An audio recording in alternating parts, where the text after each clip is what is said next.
In this video, I'm going to tell you how much I made from 1 million views on my YouTube channel, and I'll give you a passive income update where I'll tell you how much I made for all of my various passive income streams. Hi, I'm Erica Kohlberg. I'm a lawyer, and on this channel, I cover personal finance, things like investing, passive income, and in this video, I'm going to give you not only how much I made from 1 million views on YouTube, but also how much I've made from YouTube total, which I think is going to surprise you. Also, we had a big win for the channel. Business Insider featured the channel, which is amazing. I never thought I'd see my picture on Business Insider, so thank you for watching my channel, subscribing, and making that happen.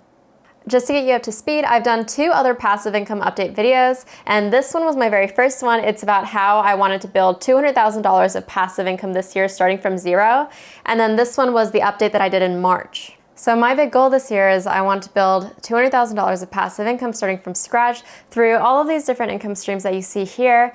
And I figured by putting myself out there and saying such a ridiculous goal of $200,000, I figured the best case scenario is that I'll achieve it and then anyone will see that it's possible and you can replicate it and you can do it yourself. And the worst case is maybe I fall short of it, but at least I still tried and put myself out there and we can together learn lessons from what I did well and what I didn't do well. I think one of the reasons that I wanted to do this, not only set the goal, but to actually broadcast the goal on YouTube and take you along with me on the journey starting from zero, is I feel like, at least for me, so much of my life, I've just been dictated by fear. Fear of failing, fear of being judged, fear of not being good enough. And a lot of these things that I'm doing now, it's like I can't even picture myself 2 years ago putting myself out on YouTube or creating my own online legal business. And I just wanted to show you that it is possible. And even if I don't reach that goal, I still think there's going to be a lot that we can learn together this year. So that's why that was the motivation for doing this. On that note, I want to say that I really went back and forth about whether to actually release this video because I know that it's such a difficult time for so many of you, and I don't want to come off as insensitive by putting this video out and saying, oh, look at this great month I'm having. So that's not the goal of this video at all, but I realized that ultimately, at the beginning of this journey, I promised you that I would be transparent and open with you and keep you updated on my progress. And so I wanted to keep my promise and do this video to hopefully motivate you and to inspire you and show you that you can go out of your comfort zone and do these things too. So that is why I decided to release this video, but I really hope that you see my intentions and know that this isn't to brag or rub anything in your face. So I wanted to start off with the intangible wins because I think this is really important with passive income. With passive income, you're putting a lot of time and effort up front with the hopes that those benefits will trickle back to you later down the road. With active income, if I work 1 hour, then I get $15. Passive income is so different. I could work 100 hours on my passive income streams and still not see anything come back. But then that 101st hour, maybe that's when it all happens for me. But that's why I think it's so important to focus on the intangible wins at the beginning when you're working really, really hard, but not necessarily seeing results of that labor. So for my intangible wins this time, one is that I'm definitely feeling more confident on camera. I'm sure if you go back to my older videos, you'll see the difference, I think. I just feel much better on camera. And even on the Business Insider article, I said that in that very first video that I was recording for YouTube, I was just sweating because I was so nervous looking at the camera. And so now I think I've improved with that. So that's definitely an intangible win. The next intangible win is actually these stimulus check updates that I've been doing. So I never expected to do those on my channel. I thought I was just going to stick with my purely personal finance content. But when I started doing them, I realized that so many people were in need of just these short, concise, accurate updates. And the fact is there was so much misinformation out there and people telling you about bills who weren't actually reading the bills. So I felt like I could put my legal degree to good use by actually, taking the 10 hours to read the entire bill and break it down in a YouTube video. So that's brought me a lot of joy these past 2 months, just being able to feel like I'm helping people out. The last intangible win, I said this in the last video too, but it's actually just hearing the word Erica and inspiring in one sentence. So my big thing was I spent a whole decade of my life trying to be the top. So the best student in college, the best student in law school, get into the best law firm. And then once I got there, once I made it to the top of the legal profession, I realized it wasn't fulfilling. I was using my degree to help these big faceless corporations, and it just really didn't feel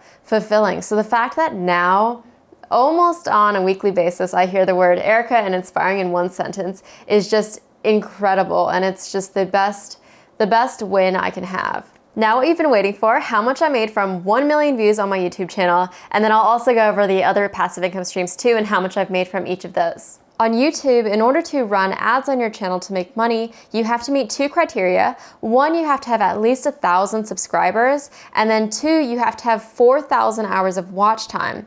And once you have those 2, then you can apply to become part of the YouTube program. Once you're accepted into the program, then you can actually run ads on your channel. And those advertisers pay Google, but then Google gives you 55% of the cut, and then they keep 45%. How much money you make really depends on your niche, because a personal finance channel will typically make much more than a gaming channel just based on what advertisers are willing to pay for. Okay, so how much did I make with 1 million views on YouTube? I set the time frame for May 1st through 16th, and during that time frame, I had 1 million estimated monetized playbacks, and I made a total of $5,062.61. You can see that it really varies each day depending on if I released a video that day, if those videos are doing well, and things like that. What you see here is the CPM, which means how much is every 1,000 views worth. And from that 887, I take the 55% and then YouTube keeps 45%. Something I want to point out is the CPM is actually quite low for the personal finance niche. Within the personal finance space, you'll see creators making 2 or 3 times as much. The reason is that YouTube is designed to reward you for making videos that are longer than 10 minutes. So that's why you'll see a lot of creators intentionally try to get their videos over 10 minutes. Because once you get videos over that 10-minute mark, then you can not only just run one ad at the beginning, you can actually run mid-roll ads, so ads in between the video. And with that, of course, YouTube makes more money, so they're incentivizing people like me to create videos that are longer than 10 minutes. For me though, even though I know that I could make 2 or 3 times as much on ad revenue by doing videos that are over 10 minutes, the majority of the videos I've done recently are on stimulus checks and stimulus packages, and the reality is I really want to just keep them short and concise and to the point for my viewers, because I know they really like that and I know that's what's important for them, so I don't really care about making that extra YouTube ad revenue.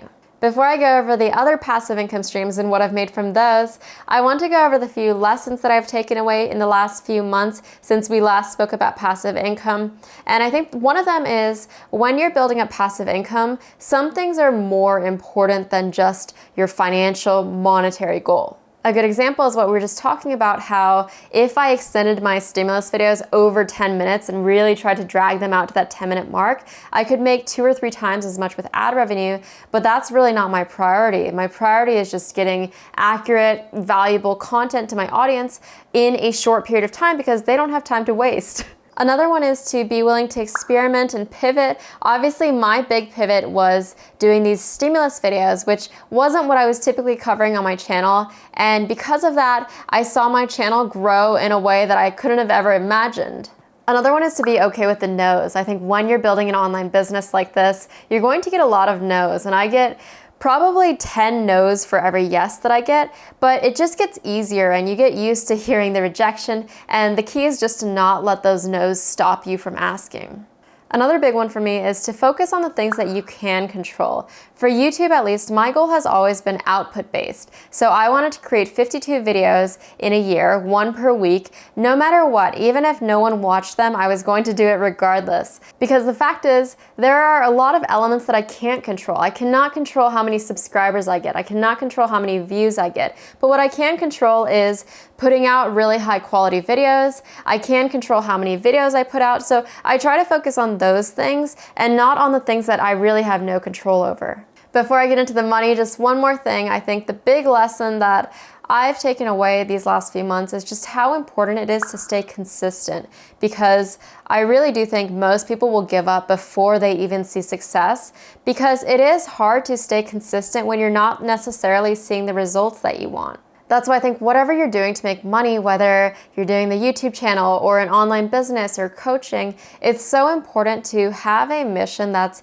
beyond just making the money, because that mission, whatever it is, if it's you want to help people, whatever it is, it's going to carry you so much further than if your mission is only money motivated. Because if you're just money motivated, you're going to get discouraged. Things like YouTube are not going to be for you, because it does require a lot of upfront time and commitment, and it's hard to see results right away. So now we can talk numbers. You'll see on the screen my 2020 passive income goal, the different streams, and then how much I'd like to make from each stream.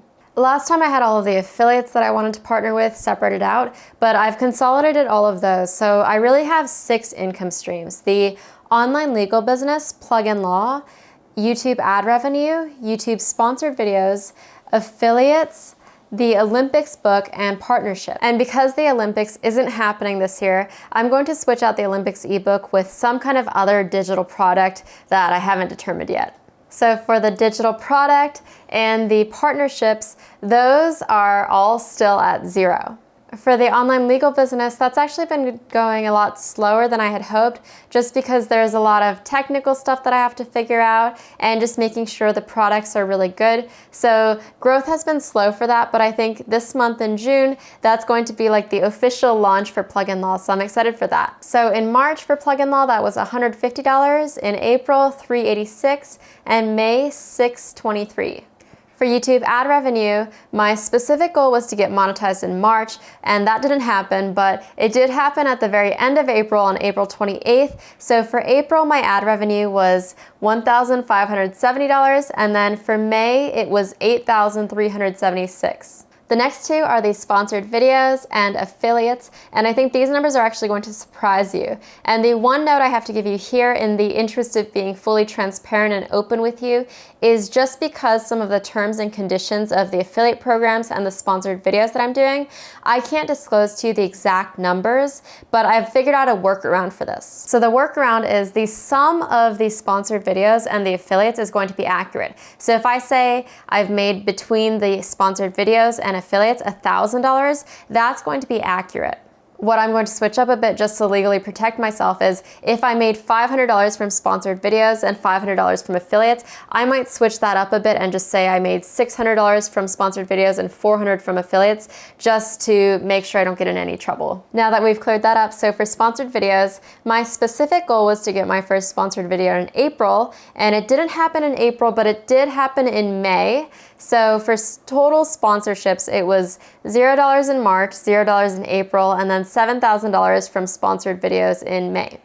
The final row is affiliates, and in case you're not familiar with affiliates, affiliates are basically where I promote a product or service that I really like, and if someone clicks on that link and goes on to purchase that product or buy that service, then I might get a small percentage back from the company. You'll hear me say in a lot of my videos, if you want 2 free stocks from Webull, one valued at up to $1,400, then sign up using my link below and deposit $100 and you'll get those 2 free stocks. So that's an affiliate of mine, Webull, and when you do that, when you sign up and deposit $100, then I get a free stock too, so that's the affiliate commission that I get. For affiliates, in March, I made $622, in April, I made $445, and in May, I made $4,328. So I've actually just in the month of May exceeded my entire 2020 goal for affiliates. That brings the totals for each month. For March, it was $772, for April, $2,401, and for May, $20,327. So you can see obviously just a big jump month over month. So that's the passive income update. That's how we've done. And I guess my big advice for you is, if there's something that you've been wanting to do, start an online business, start a YouTube channel, start an Etsy shop, whatever it is, I would say just put yourself out there and go for it. You don't want to be the one to stop yourself. I actually made a guide called My Secrets to Passive Income Online, which goes more into detail about specific strategies I've been using. So if you want that, it's completely free. You can just grab it in the description below. And if you enjoyed this video, if you could just put a thumbs up on it and leave me a comment, that would be amazing. And thank you for watching. I will see you in this one.